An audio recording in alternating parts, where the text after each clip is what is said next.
stream. Zilean immediately taken away from Half Past Thor. So I feel like this is a two-pronged attack in terms of a ban.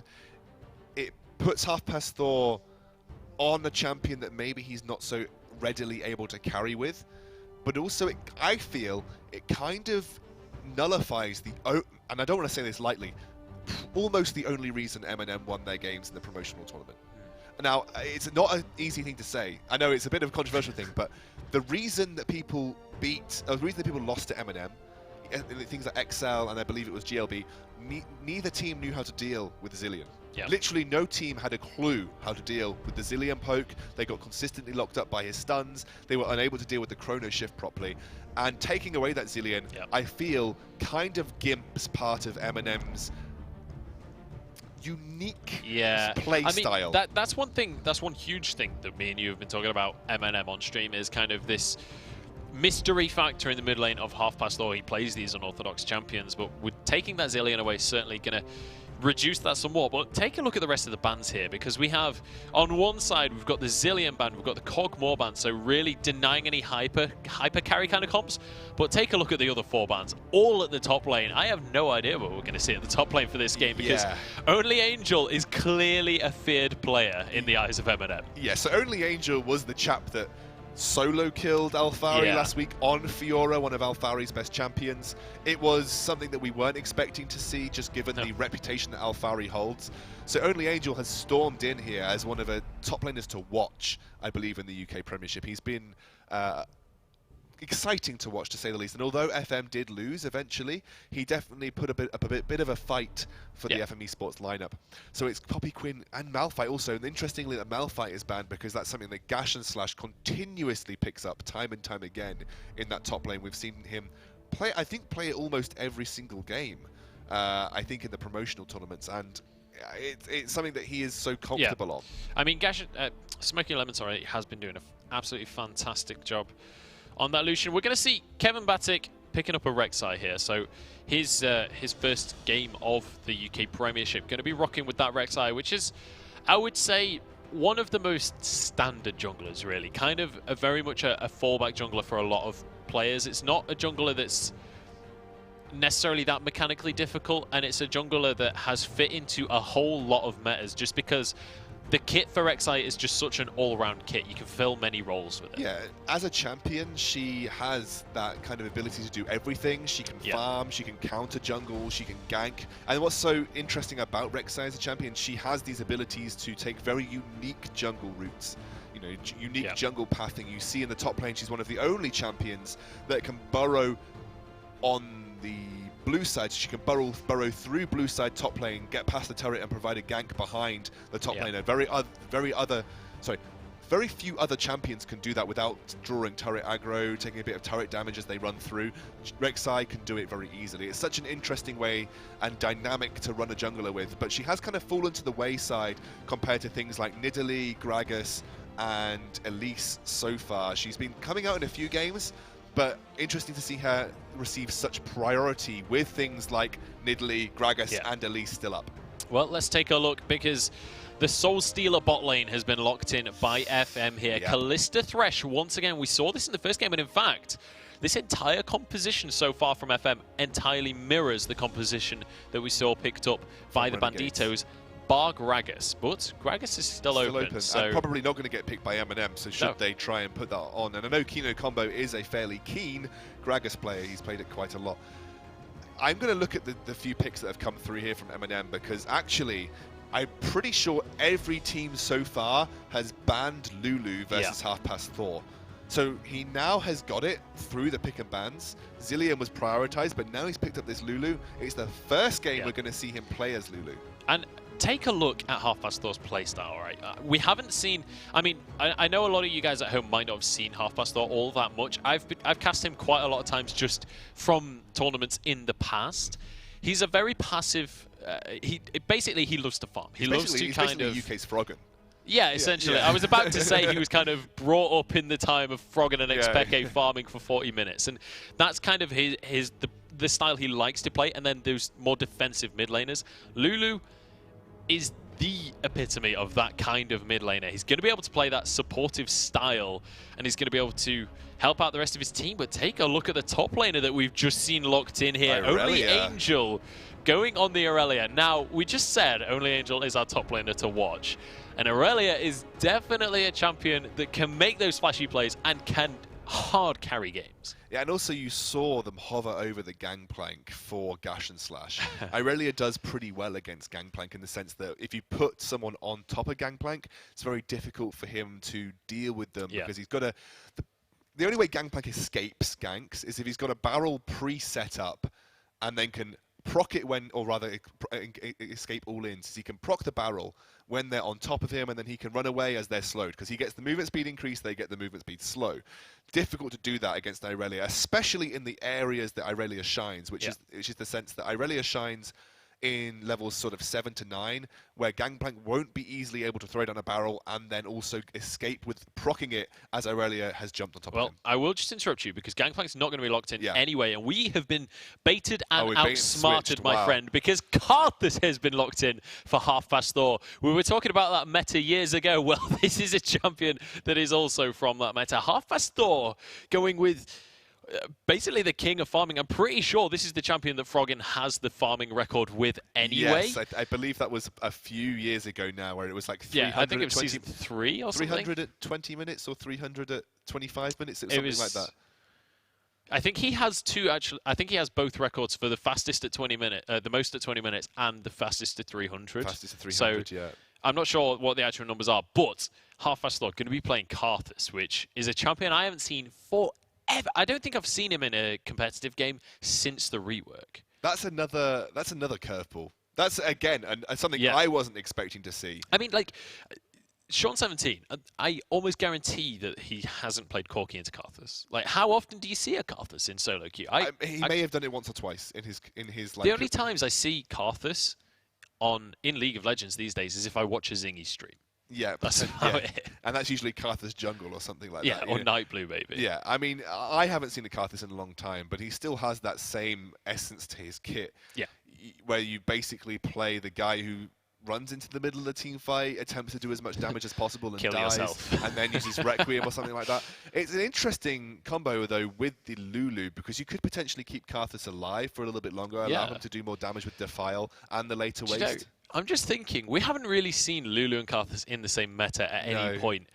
Think about Karthus jumping into the fight into Wild Growth. There's potential for some serious combos. Slow everyone down. They're stuck in Defile for a little bit, then later Waste comes down. It sounds like a really interesting combo. I'm excited to see this. And I was going to bring up the point with MNM that when you pick a Lulu, you're picking it to, I guess, accentuate the carry potential of another champion. You never pick Lulu to carry itself. It's there to clear waves and accentuate the carry potential of someone else. Well, who better to accentuate the carry potential of than a pretty good late game scaling mid laner like Karthus? I think pretty good is an understatement for Karthus. A very good late game. If you get 6 item Karthus, you like 2-shot AD carries with your lay waste, so long as there's no other targets. I mean, I almost feel like I have to explain Karthus' kit since it's that long since he's been in meta, and there's going to be people here that just have never played. With Karthus Q Lay Waste, if you only hit one target with it, the damage is doubled. It's essentially a spell that can crit.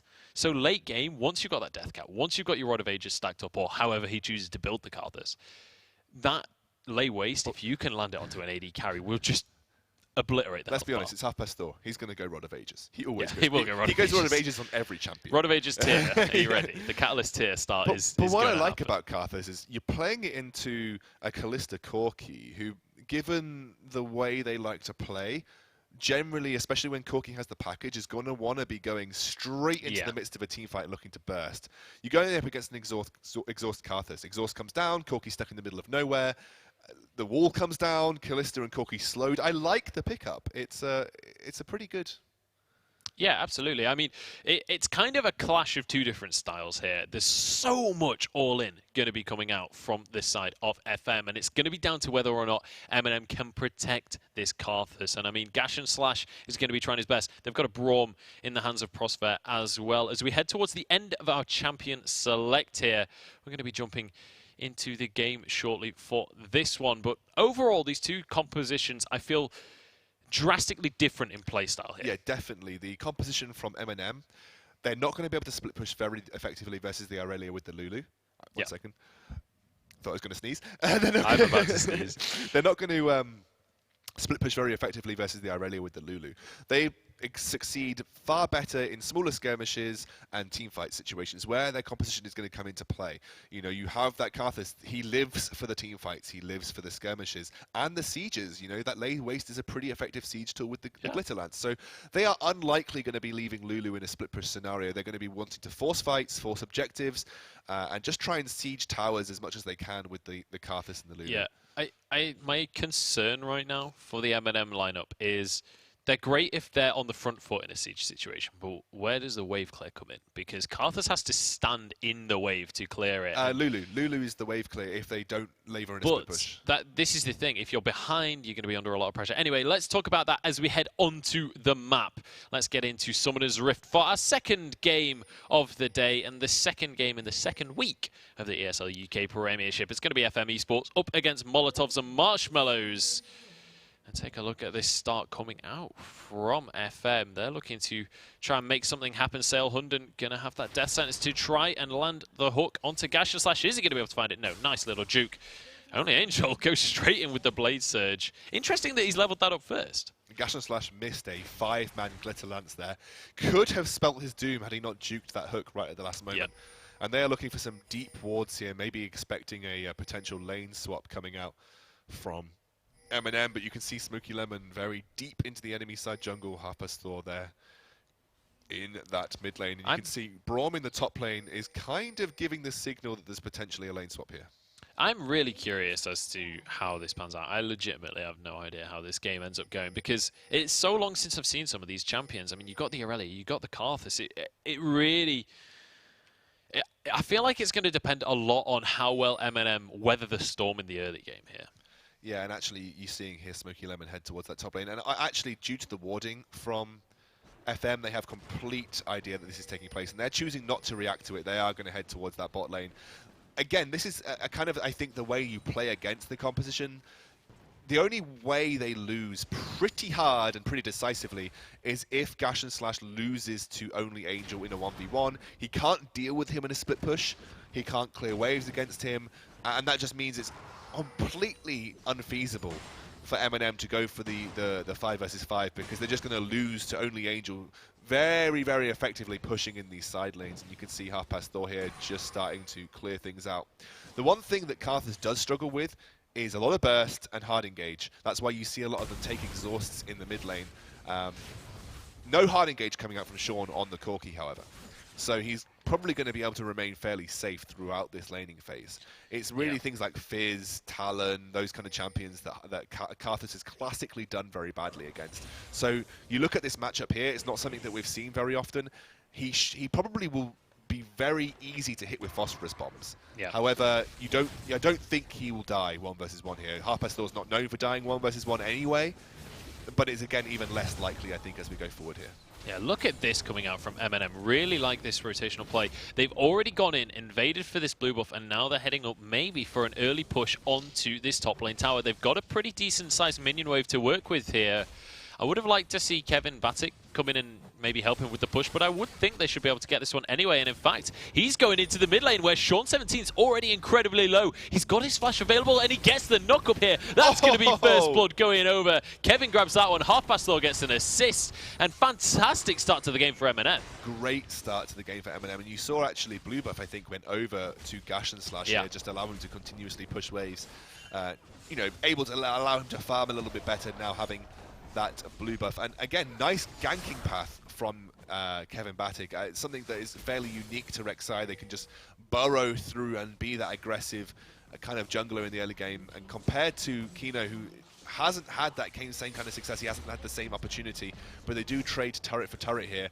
And what's even more scary for Sean17 is he's burnt both of his summoners. He will be a target for Kevin Batic now. Yeah, Rek'Sai is not a champion that is shy to going for those ganks. It's very easy to get into those lanes, and with such a reliable CC to use as well. Kevin Batic will have his flash on cooldown as well, but Half Past Thor, He's another very low mobility champion, and he is going to get caught by the cocoon, but absolutely no follow-up from Sean17. Repel going to have to come out from Kino just to avoid taking a bunch of damage back, but Half Past Thor honestly barely even got hurt by that gank. Again, you can see he plays so far back in his lane, it's almost impossible to gank this guy. But I mean, that's exactly how you want to play as Karthus. Yeah, well, exactly. This is the perfect champion for his style. Yeah, exactly. You always see Half Past Thor's positioning. He puts himself so far back that he never gets locked into a 1v1. And he's just able to clear waves as he likes and as he pleases as he goes on. Absolutely. And so far doing a fantastic job of it, as he has 10 CS up on Sean17 right now. Also going to have that assist. And take a look in the bottom lane score-wise. It is a 10 CS lead over towards MNM as well. So MNM, honestly, looking a lot stronger than I was expecting them to. I hate to say that I had a low expectation of a team, but they're looking like a completely different team to what we saw in the promotions. Again, it's the curveballs that MNM have in their champion pools that make it so hard for teams to know how to react and deal with it. Again, FM probably thought, Karthus? What the bloody hell are we playing here? How do we play against this Karthus? What kind of strategy do we have to employ to beat Half Past Thor here? Because this always has been the winning side of MNM. It's always been Half Past Thor in that mid lane, pulling out something that the other team doesn't really know how to play against. Yeah, and here we go. Looks like they're going to re-employ the same strategy they used to take that early top lane tower, and they're sending 4 people down now towards this bottom lane tier 1. Should they be able to get this without a fight, then they can just go over and secure themselves the dragon as well. But 3 men here for FM. They don't want to let this one go without anything here. They are going to be able to defend this one for now, or at least deter the push.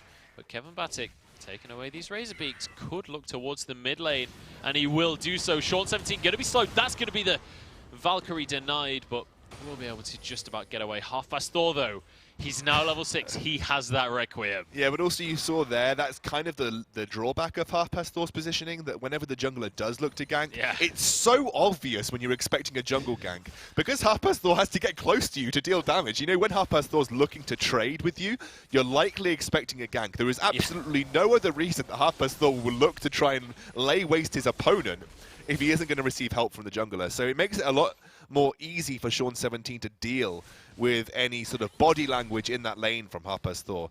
And again, that's why he was just so, you know, Sean17 was already heading back towards his turret when Half Past Thor was heading towards him in that mid lane. And look at this, this is such an interesting lane kind of, I guess, dynamic coming out. They're putting all of their eggs onto Sean, so onto Sir Scott. He's getting solo experience and solo farm in that top lane. Going to slowly push towards this top lane turret, and they're going to allow only Angel to receive the duo experience. So they aren't too fussed about only Angel, I guess, getting behind in experience compared to someone like Gash and Slash, and they're just going to allow him to push slowly with Sail Hunden in this bot lane. Yeah, well, I definitely feel like Kalista is going to be absolutely key in the composition coming out from FN here, but just because...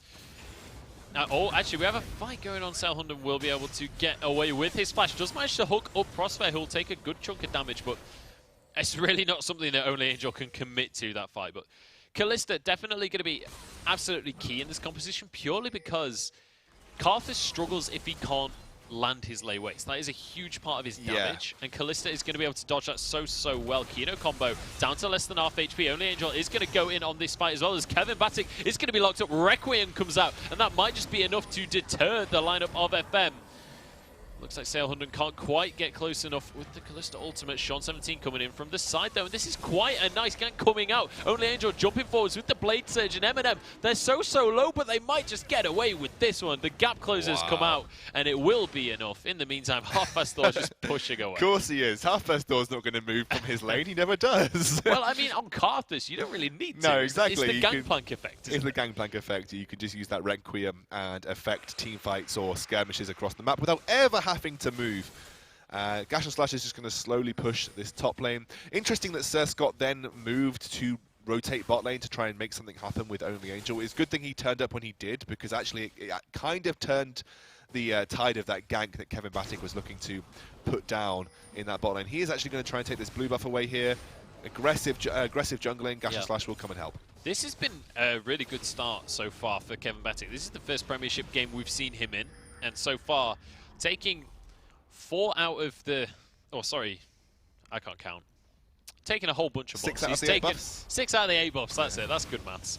But he's doing a fantastic job of making sure that Sean17 is definitely not going to be having a good time in this mid lane without that blue buff. Not quite taking 6, but if he gets his entire, or at least if the red side get all of their buffs now, that will be 6 out of the 8 buffs. So Half Pastor are going to start doing what Karthus do and steal jungle farm from their junglers. Yeah. And if you guys haven't watched Froggen's stream before, he still occasionally plays Karthus, and you'll see him just go mid, clear the wave, go bot, go to the jungle, and just take wave after wave of wolves and raptors. Sean17 trying to get onto Prosphere here. I don't think they're going to be able to quite grab onto that Braum though. Sale Hunden looking for the blind hook actually into the jungle there. Maybe just expecting someone to rotate round. It would have been glorious if he landed. It would have been, but Prosphere able to get out very easily by himself. What is so interesting is that Sean17 had that special delivery, and he was really eager to use it in that bot lane, and just unable to make the gank work effectively. And they're going to go and take this dragon as well. I mean, Karthus is such a powerful tool when dealing with global objectives like dragon and things like Baron as well, because obviously the lay waste does extra damage or double damage to singular targets. If I'm not mistaken, I think it's like the second highest, don't quote me on this, like single target damage spell in the game, aside from Cassiopeia's E in terms of DPS. Yes. Because of how low cooldown it is, and if it's on a single target. And that's why Cassiopeia and Karthus are touted as some of the best objective taking in terms of monsters. Mid lane is in the game. And Half Pastor, 100 CS at 10 minutes 50, so not quite on that 10 CS But that usually is made up in the second half. Yeah, exactly, so he's kind of moving towards that level of farm that we've usually seen him employ in games, and he's going to throw a pink ward down just to maintain his farming zone, we'll call it, because it's all that mid lane has become for Half Pastor. Just look how easily he just shoves this wave, and it costs him barely any mana. You are going to get a whole bunch of mana back. I think it's 20 mana, right? 20 mana for a lay waste? Yeah, well, I think it costs the same as what you get back if you get a killing blow. So if you last hit with a lay waste, it costs you nothing. Yeah. And then he's got the blue buff ticking over the sustain as well. It's just when you use the Defile that it costs mana, but Kino is going to be defiled right here. Should be able to get away with that one, though narrowly. Does have to use his flash, though. So the early game tactics from MNM has actually put them in a really good position going later into the game. The way that FM won this was allow the 1v1 between Only Angel and Gash and Slash, and allow Only Angel to get ahead of Gash and Slash. I mean, he is actually ahead of Gash and Slash at this point by quite a significant margin, almost 30 CS. But you allow him to get ahead, and then he can split push effectively against Gash and Slash for the rest of the game, because Lulu is going to find it difficult to solo an Irelia, especially if she picks up something like the Maw of Malmortius and goes very aggressive. And then it kind of throws a spanner in the works of M&M's composition. But they lane swapped, they negated that early game between Lulu and Irelia, and now they've just allowed themselves to move towards a fairly more comfortable stage of the game where Half Pastor is farming, and they don't have to really deal with Irelia getting super big super early, and they can accelerate that late game, you know. Irelia has been stunted, her early game has been stunted. You'd expect her to have Triforce in the next minute or so. She has picked up 2 parts of it, but you'd expect that to be almost finished if you're going into a 1v1 lane. But because you do the lane swap, you stunt their CS, you can see that she's almost 40, 50 behind the mid laners who have had all that time to farm. And that means that it kind of allows Karthus to get bigger before Irelia does. And that's exactly what MNM wants. You know, they want Karthus to be that big player on their team, and then they want Irelia to be behind, because that's the way that FM were planning on winning this, is that they allow Irelia to split push, because she is just so good in a split push. Yeah, I keep on just like checking the map just to see how Half Pastor is doing on these jungle camps, and I don't remember a time when I've seen a minion wave go down to Half Pastor and him not go and grab away one of those camps if they're available. And he's obviously got the timings down on that one. Razebeak's going to be up here, and it looks like Kevin Batic going to be stealing these ones away. So basically, there is no jungle for Kino Combo to take at the minute. And what's so interesting is, think about the teleport coming in actually. Gash and Slash looking to get onto Sale Hunden, will get the slow with the Glitter Lance, but they can't quite get onto that target. There's 4 members here though, so this could be a potential tier 2 siege. It seems very early to go for anything like that. Only Angel will have that teleport available. Kind of interested as to that teleport and what it was being used for. Sale Hunden very easily able to get out. He probably could have even managed to get towards Sir Scott, who had that ultimate ready and available as well. So kind of a stab in the dark, I feel, for MNM. And I was just about to talk about the ways that... Oh my word, what's going on here? We've got a Lantern coming down, but Kino will not be able to get to it. That is going to be a nice catch. I'm not quite sure what that was about, to be honest, because we knew full well that MNM were all over this plot. Sailhunden is going to get the Requiem onto him. Looks like that is going to be denied, though. It must have been interrupted, in fact, by Sean17. I'm not sure whether that was the special delivery used to interrupt that. Yeah, I'm not quite sure. It must have been. Because it was 1 versus 1. That's the only CC it could have used. Yeah, I mean, I don't know if it came down onto Sir Scott, but it definitely didn't come down onto Sailhunden. I'm almost certain it was denied there. Right. Interestingly, I'm trying to think about the ways that the FM lineup deal with Half Past Thor. And there are 2 champions here that are likely going to have an impact. You have Sir Scott, who probably can get up close and personal with Half Past Thor, and then you have Only Angel, who's likely also able to get up close and personal with Half Past Thor. I mean, Corki can as well, but you know, Sir Scott playing the Kalista generally likes to be in aggressive positions as an AD carry, and Only Angel, famed for their, you know, Aurelia is famed for her ability to get through CC in a team fight to get towards the carries. The issue for me is that neither of them have been able to pick up anything that will be remotely useful against dealing with magic damage from Half Past Thor, which will be obviously picking up the Hex Drinker. And then also you have to get through the Wild Growth at the Lulu. So what tools, really, do FM have to beat the Karthus? I don't feel like they have anything now, especially after stunting the early growth of the Aurelia with the lane swap. Where do they beat the Karthus? Who is a threat to the Karthus, especially with this Lulu?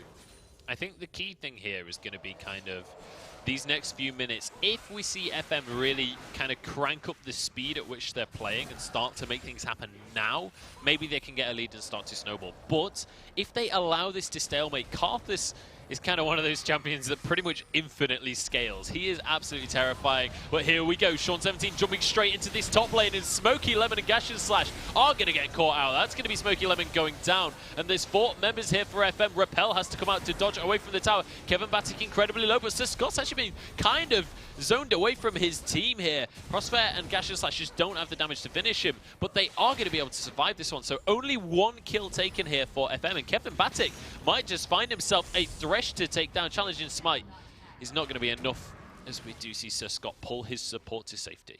So this is kind of another way you can maybe play around Half Past Thor on this Karthus.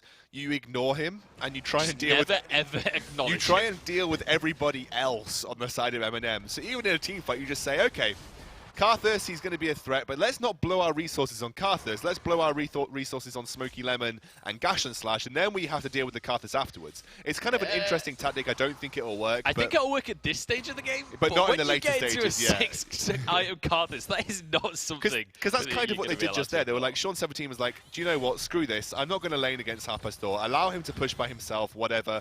Only Angel can go and try and clear the waves into the turret. I'm just going to rotate round, and we're going to focus all of our attention on everybody but Half Past Thor. Yeah. And I mean, already, you just saw that Half Past Thor crits the blue buff for just under 500. Yeah, critting those minions for 400 damage right there with his Q. He gets that every 1.5 seconds at this stage of the game, which means he's basically just under 500 DPS with his Q alone. So with the file on top of that, this guy just annihilates health bars. Yeah, what's kind of interesting about the Karthus lay waste, though, is that it is negated by, or at least partially negated by, things like Boots of Swiftness, which are very popular at this point in time. So you're already seeing that on Thresh. You're likely going to see that. I don't know if Kalista will go for it, actually. I think Kalistas generally like to go for the Berserker's Greaves, but here we have a team fight. Yeah, Prospect going to be able to block a whole lot of damage with that Unbreakable. Hook doesn't quite land, and that's going to be a nice knock up onto 2. Kino has to repel as Half Past Thor is into the flight. He's used his exhaust already, and Flash is forward. He's going for Kino combo. Is going to go into that second state, but look at this. The Requiem comes down. It looks like it's going to get Selwood and gets a quadro kill for himself. This is how you play these picks. Karthus comes into the game and picks himself up some crazy gold. Oh my word, that was throwback Thursday right there. That was Half Past Thor, the front-line Karthus that we've seen. We used to call him flashed for Kino as well. That's like the suicide Karthus that we used to see back in the day, where he was aptly named because you just went TP revive. You just got yourself killed, spammed your free abilities in that dead state, I guess you call it. and then comes back with a TP. It's something that is actually the kind of play that Phantom Lord originally made famous, in the sense teleport, that revive revive Karthus, where you basically got yourself killed in a team fight after doing as much damage as possible, and then came back to life after you'd obviously gone through that phase of just a free damage that he has. Just as context as well, at the time there was a summoner called Revive, which would just instantly bring you back to life, but it would proc a home guard effect, which didn't exist in the game at the time. So it was kind of like a, not only will I come back into the fight, but I teleport to a nearby ward and just charge straight into the fight. So literally, the second I'm out of that death state, I am back into this fight. And you saw there, that was a monstrous. I mean, he had Defile across 3 members of the team just running through those lay wastes. He's already got Ryalize, which is going to be an absolute monstrous item to deal with in a team fight situation. At this point in time, FM cannot team fight Molotovs and Marshmallows. No, unless they can get a pick first or something. They're going for a desperation. Oh no, it's not. I thought it was a Baron at that point. I was going to say. Hold your horses Baron. there. Hold your horses there. There's a Herald. It's not. That I was thinking it was. That's a little bit desperate call right there. But then I looked at the time and I was like, actually no. Baron's only just spawned. Yeah. So they are going to be able to grab that Herald for themselves. Baron, that giant purple worm, has slithered onto the map, and we'll see whether either of these teams opt to go for that one early on in this game. 4,000, almost 5,000 gold lead here in favor of MNM, who are looking, honestly, incredibly strong in this game. But Callista in the hands of FM. That is going to be key when it comes to these objectives. Yeah, but the Ryalize kind of counters Callista as well. Yeah. You just allow Harpastor to run into the middle of the team fight.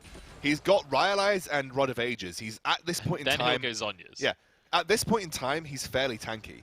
He's already picked up the Lucidity boots. Now he's going to start spamming lay waste quicker than before. With that Defile, all he's going to do is make it very hard for anybody to get away from him, around him, to deal with the rest of the threats like Smoky Lemon, and in a little bit of a sense, Gash and Slash. Harpastor, again, has become the key to winning for MNM. I just want to point out that there is a almost 50 CS lead at 21 minutes for Harpastor. Let's just take a look at his gold. He is almost 2,500 gold by himself ahead of the enemy mid laner. That is just ridiculous. Like, you see entire team gold leads of that much at this time of the game. That's actually pretty crazy. Harpastor is a monster. I really feel like we're really singing his praises right now, but honestly, he deserves it. Who else do you focus on MNM? Everyone on MNM has done an okay job. They've done a good job. I give a credit to Kevin Batic. He's made some very good engages. He was the guy that engaged that team fight that allowed Harpastor to get the quadra kill. But who else do you look at? Because Harpastor is the reason MNM win games. Yeah, I think a massive thing here as well is, like, if we as the commentators are looking at Harpastor and like that's like all we're focusing on right now, that is exactly going to be the same for MNM. They are well aware of this terrifying Karthus, but Smoky Lemon is on Lucian.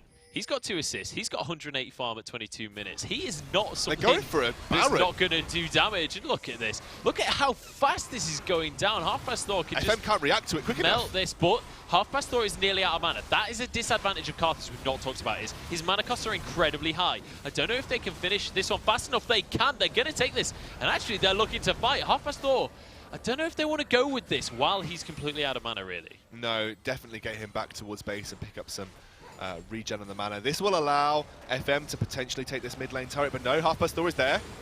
Culling is going to just deny that minion wave as well, so nice play by Smoky Lemon to clear away that wave. Blue buff is up, and Harpastor will be very thankful for that fact, because he's not really gone for all too much mana in his build either. Like, typically on Karthus, we used to see Tear of the Goddess, like almost every game.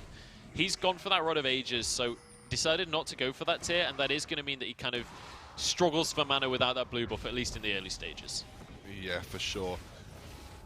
We'll have to see what he builds next. I imagine it's either going to be Zhonya's or flat AP, just to allow him that extra time and extra damage in a team fight. Rabadon's would allow him to, I guess, snowball out of control at this point in time. Zhonya's would be a little bit more of an effective option. We can't tell from the items that he's just picked up which one it's going to be, but as both of those build into the Rabadons. Again, the tactic that I think FM were looking to employ has kind of gone down the drain. In part due to the lane swap in the early game as well. That kind of allowed Harpastor to become the island, because what happens generally when you have a lane swap is that instead of top lane becoming the island, everything rotates around mid and all of the action happens in the side lanes. That is the kind of perfect situation for Harpastor, because he's not under pressure from the jungle, he's allowed to farm by himself, and then he can get to this stage where he is just an absolute monstrous late game carry. And like you said, the other players on the side of MNM have had a pretty good time as well. You've got 5 assists on Gash and Slash now, who's had, you know, almost 90% kill participation with that. He's picked up 2 flat AP items, which is exactly what Lulu wants at this point in time. And it's a double item spike for Smoky Lemon as well. So neither of these guys can really be ignored also. And I just don't think there is the equal threat coming out from FM at this point in time. And they can't split push, they can't team fight, so they lose in every single situation. Yeah, absolutely. And I mean, Only Angel has finished a Triforce, but it's 25 minutes in. He's got to have more than that if he wants to be a significant split push threat. That's the point I made earlier. That yeah. You stunt the Irelia. She should really have Triforce working towards her second item between 15 and 16 minutes. If you don't lane swap into her, as I said that, Gash and Slash loses a 1v1 there, almost goes down and forces Only Angel. But I mean, that's kind of what you expect in Irelia versus Lulu. That's not a 1v1 that Gash and Slash should have won. But the key thing is Gash and Slash still has teleport, so it's not actually an issue here. But that's the way that FM were looking to win. That 1v1 should have been happening time and time again for FM, allowing Only Angel to pressure the side lanes. That just hasn't happened this game because of the lane swap and because of Harper's Thor just being kind of the target that FM needed to focus. You leave Only Angel in the side lane. He's the only player that can effectively try and deal with Harper's Thor, and he's actually no one's actually picked up a Hex Drink yet, by the way. So I'm assuming they're just like, okay, we have to ignore Harper's Thor or broke. Yeah, I mean, I just feel like it doesn't feel like there is necessarily a huge plan coming in here for FM. It kind of feels like, oh god, there's a Karthus. Guys, anyone? What's the plan, guys? Kind of, because there doesn't seem to be very much answer right now. So far, MNM are kind of just hoovering up the map of towers. They're 5 towers on the board already, up against 2. They've got 3 dragons for themselves, and I mean, they already took a Baron. They have entire control of the map. They're also 7,500 gold ahead. We're 25 minutes in here. MNM are just steamrolling. But this is how they kind of won most of their games. They took it very late, and all of MNM's games went pretty late in terms of timings. I think they actually had one of the longest games in the promotion tournament, and that's because they slowly but surely choke the life out of their opponents to a point where their late game carries become unmatchable. And when I say late game carries, I mean Half-Past Thor. He just is, you know, on that Zillion, on that Karthus, no one was able to really effectively deal with him. And that's how they won all of their games. And it's looking like the tactic they have to continue their winning games, because Half-Past Thor, the games he's lost, he's been on something like Ziggs, which Ziggs is good, but he's not that sort of hyper carry mid laner that you'd expect. No. And Zillion isn't really a hyper carry mid laner, but he can set up team fights to make it very easy for things like Lucian and a top laner to just steamroll through them with that double AD stun, you know, that double stun that he provides. And it's a similar thing here, that Half-Past Thor is just running into the team fight, doing damage, and allowing the rest of his team to work around him. I think one of the big things for me right now is we need to see Only Angel step up, because we've been talking about how big of a player or how big of a prospect this guy is. I mean, last week we saw him 1 versus 1 Alphari, which is not a small feat, you know. And this week he's kind of just been farming up against this Lulu, which is a matchup that I guess you can see him go more aggressive. I want to see these like Irelia flanks. Typically when you see Aurelias, you see them forcing these engages. We need to see him jumping onto Half-Past Thor and kind of forcing the issue. Or at least we needed to see that earlier. Exactly. But that was kind of negated by the lane swap, you see. Because it did stunt Irelia. Irelia needs power spikes to be effective. Her power spikes need to be really level 9 and Triforce. Those are 2 really huge power spikes for Irelia, because that gives you the level 5 heightened style and gives you the item that synergizes most effectively with your kit. But by enforcing the lane swap, the time kind of went past where she was effective. Yeah. Now she's not going to be effective unless she can just go full damage, get that Mora Mortius, split push versus Gash and Slash, and just win from a side lane. But the thing is, she's already an item down on Gash and Slash, a full item down on Gash and Slash. Yeah. And yes, she's winning the 1 versus 1s, but she's not winning them decisively enough, and not winning them quick enough, and not pushing quick enough, and it's just allowing MNM to farm, get further ahead, and you see the Rabadons there finished for Half-Past Thor as well. So this is monstrous. That's you know. two Rabadons and 2 fully stacked Rod of Ages coming out from MNM. We've got one up on the Lulu as well, and honestly, Rabadon's second item not necessarily something that we see on Lulu all that often, not second item at least, but I mean, that's just going to mean that Gash and Slash is that much scarier. And this is what I was talking about earlier as well, is Half-Fast Thought isn't the only threat at this stage in the game coming out from MNM. And the siege from MNM is pretty good as well, you know. You put Half-Past Thought and Smoky Lemon up against the turret, there's very little wave clear from FM. In fact, almost none, apart from Corky here. Sean17 does get caught up by Kevin Batic, but he's all alone here. Not a whole lot of follow-up from the rest of his team. It looks like Sean17 should be able to just get away from that one. They were trying to force a fight here, trying to force the issue, because you can see Only Angel is split pushing away down in this bottom lane. But this is how FM should have won. This is the way that FM should have won. Just disengage, allow Only Angel to do what he can do in the side lanes. Sean17, he's got the special delivery. Maybe they can do something about this.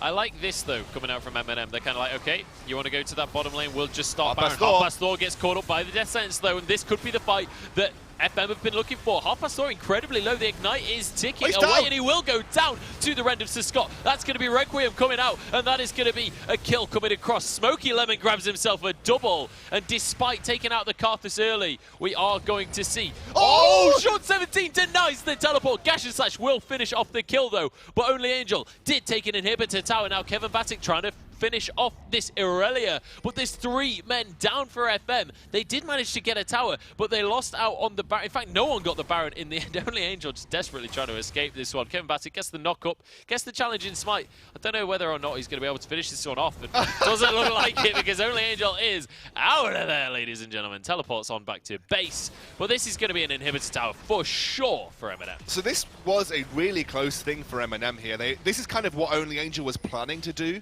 I guess, earlier, if the lane swap hadn't have happened. And he does get an inhibitor tower himself there. And Half-Past Thor went down, but unfortunately they traded so many of their own lives just to take down Half-Past Thor and then get that inhibitor tower. They didn't really get the inhibitor from it. There wasn't really much map pressure gained. Again, Sean17 sacrificed his own life just to stop Gash and Slash getting back to that tower, which I think potentially could have gone down anyway, even if the teleport had gone through. It's just showing. Oh, Only Angel though. Only Angel starting to make these plays that he has to. The Death Sentence land onto Kevin Batic, who will be able to just kind of block damage there and save his AD carry in the form of Smoky Bacon. Smoky Lemon, in fact. I've been eating way too many crisps recently. Oh, here we go. Half-Past Thor going to be able to head towards that mid lane and clear away those minions. As we see FM start off this Dragon with the Rend from Sir Scott, they should be able to secure this objective for themselves, and they do. Nice Death Sentence onto Half-Past Thor, but they don't really want to commit. Kevin Batic looking for the fight, but needs to be careful because didn't have 2 of their members with them. They will back away. But I want to see now, yeah, this is it. They're going to head towards this Baron area and start to pressure onto that objective, but 2 people are heading back to base for FM. This might actually be a golden opportunity for MNM. Yeah, and they look like they're going to go for it straight away. I don't know if FM are going to get there in time. They're definitely not. Look at how fast it goes down to the Karthus. Half-Past Thor just destroys it, and that is going to be the Baron coming across here. And Kino might have actually been caught looking for the steal. The culling is just going to melt his health bar. We'll be able to get away though. Only Angel looking for a way in, but Sail Hunden has been caught. That's going to be a nice face call from Sir Scott to pull his support to safety. That's the power of the Callista coming in, but Only Angel is all alone. That's going to be a 1 proc onto those concussive blows, but they can't get the stun. It is going to be another Baron buff though, and I'm not sure this mid lane inhibitor FM doesn't look to be long for this world anymore. I feel like that is spoken for the entirety of the FM side as Smoky Lemon picks up yet another red buff from the opposing enemy jungle. Yeah. Runs away with it here, and this is going to be a Void Staff working towards for Half-Past Thor. Interestingly enough, no Locket. Oh, there is a Locket, sorry. Locket for Sail Hunden.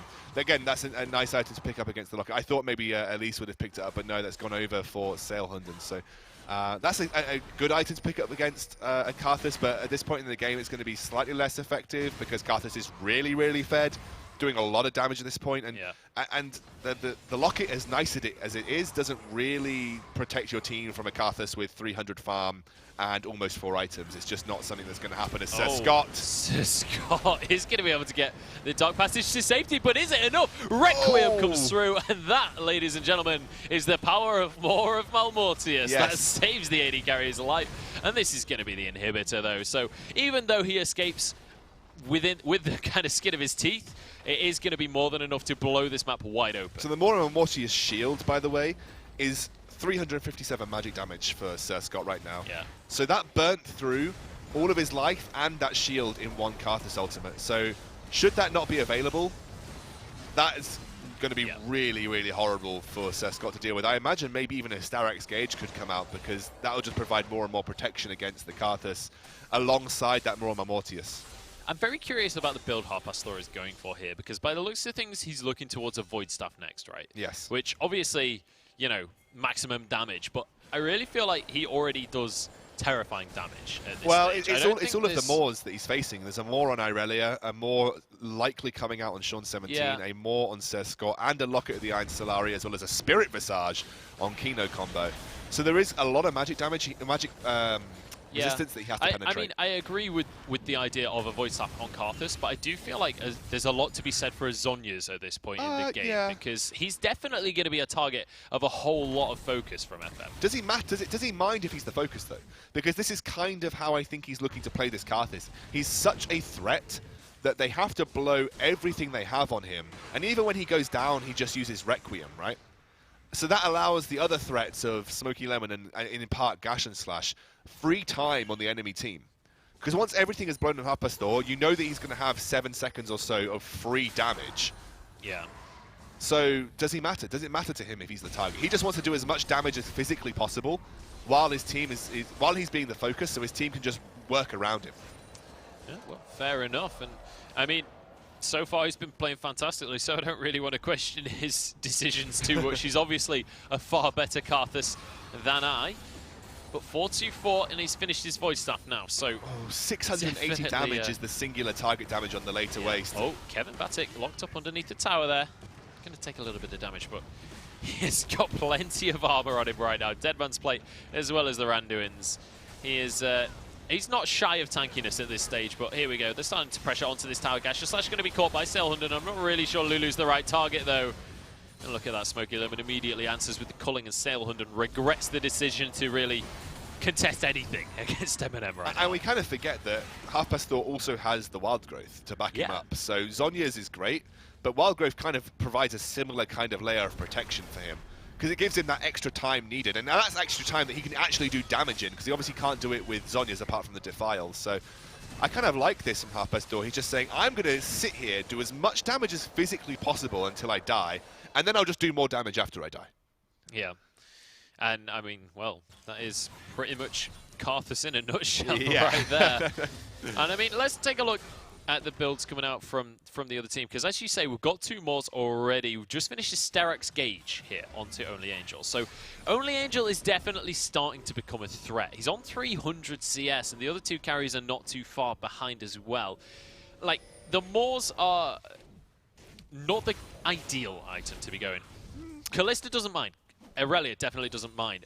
On the Corki, it's not ideal, but honestly, I don't really feel like having to itemize against this Karthus has really hurt them too much, and I definitely feel like they're starting to get to a point where they actually can fight back. This gold lead will mean less and less the longer we go on from this point. We're almost at 40 minutes, let's remember. Yeah, I mean, the Moor has actually become a more desirable item compared to what it used to be, just based on the fact that it provides armor penetration now as well, so there are other useful parts of the Moor's kit that have come into play. So it's actually a fairly viable third item on most AD-based champions. Yeah, I kind of meant sort of it's not the build they would like to go, like, ideally, you know? It's not quite optimal. I agree, but in general, you itemized against who you're playing against, really.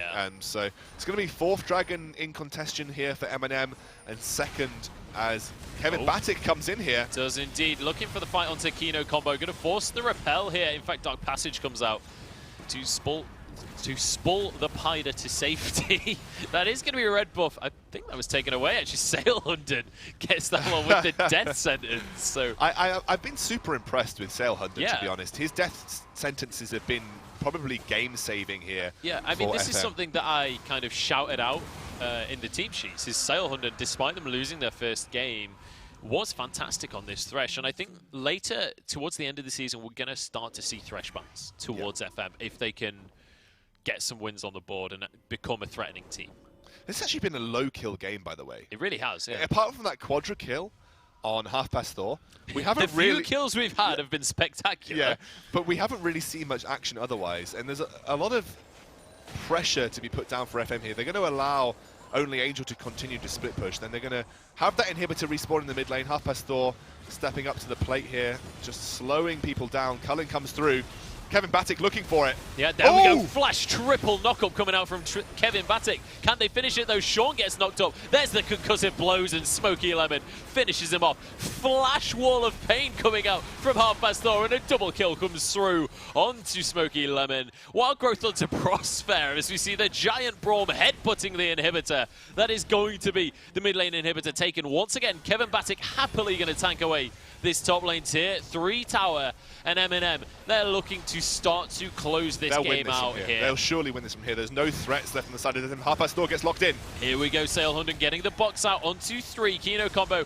Happy to tank up a bit of this damage. He's not too squishy himself, which is not all that common for Spiders, really, but we are going to see them taking 2 inhibitors now, and they're looking towards the end right now. 20 seconds on either carry, and MNM are well aware of that fact. They're moving onto this first Nexus tower, and they're going to be able to take this one down. Do they go for the kills, or do they go for the end right now? That's going to be the question. Half Past Thor has that blue pot, but actually he's going to be focused by only Angel, and he will go down. This might be enough to keep them in the game, but the Nexus is exposed. One of the carries is up. So Scott is, Sean 17, sorry, is going to be entering the fight. Smoky Lemon is going to be going down, and actually this could not be the end of the game. MNM, they might just be going down, but Sean 17 is melted. Another double kill comes through onto Smoky Lemon. He's turning it into a triple kill. He's turning it into a quadra kill. And that is going to be the game. MNM finishing it in style. Both carries with a quadra kill on the board.